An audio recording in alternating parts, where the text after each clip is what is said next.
Здравейте хора, аз съм Надя и днес реших да направя едно видео за един мой обикновен неангажиращ се ден.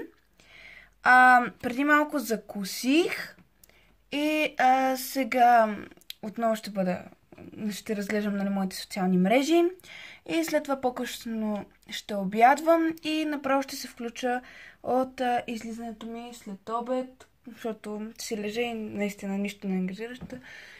Нищо ангажиращо, т.е.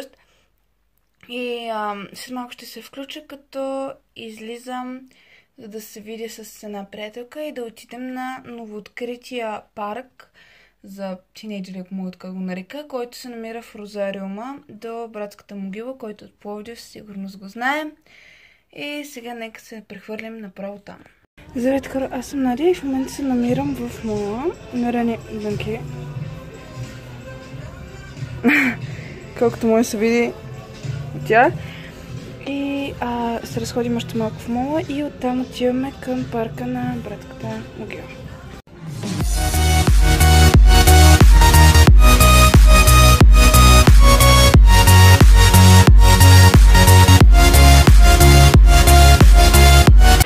Сега излязохме от магазина и отиваме към книжарницата. Ето там. След да вземем някакви неща, взехме си покупки, това. Разхождаме се и отиваме към парка.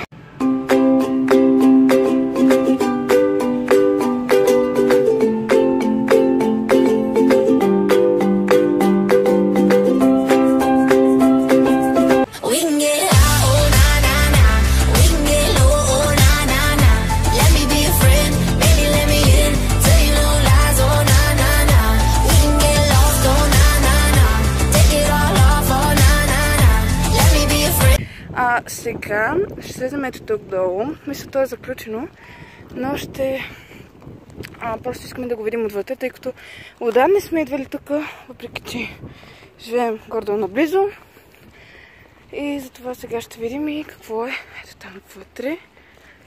Зумването да е добро и надявам се слънцето да не пречи на това аз да снимам нормално.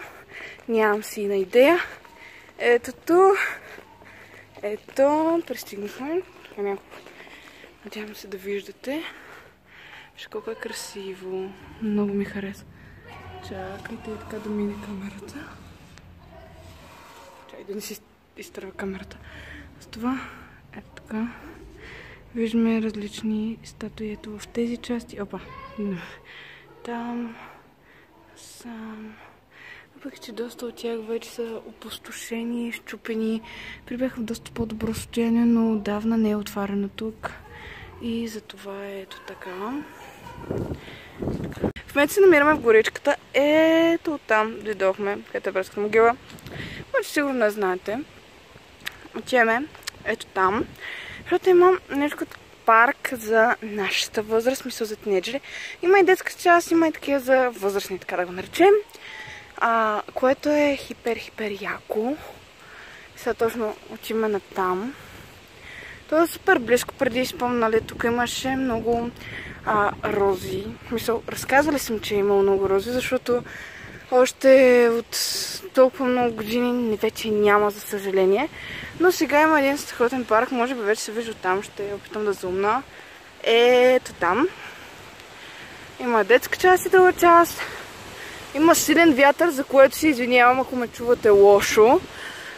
Просто днеска сте такова времето. И въпреки това е слънчево и това супер много така позитивно зарежда. И да, сега ето, вече сме. Пристигнахме на парка. Там има кучки към зоологическата градина, което може би след малко може и да отидем да я видим.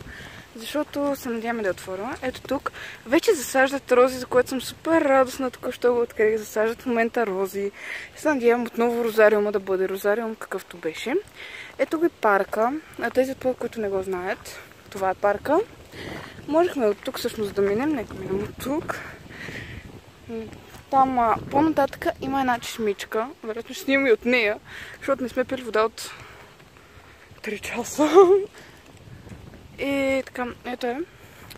Ето го и самия парк. Както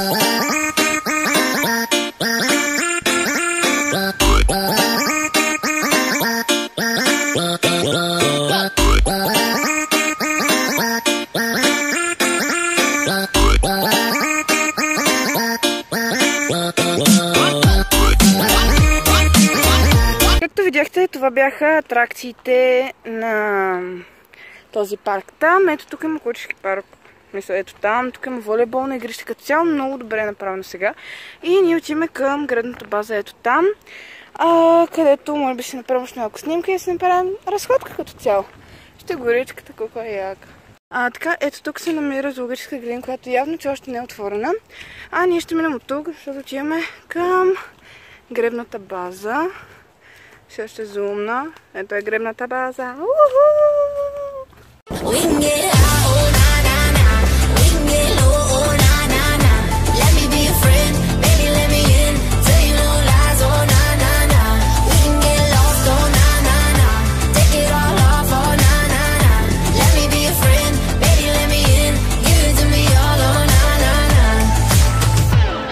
Така, хора, сега изтръхме от гребната база. Отиваме пак още малко на уния парк и после продължаваме нататък. И така, хора, след разходката навънка, която видяхте, вече се прибрах вкъщи, преди малко вечерях. Така че това е влогът ми за днес. Не забравяйте, ако ви е харесал, дайте палче нагоре и се абонирайте за канала ми, за да следвате първи новите ми видеа.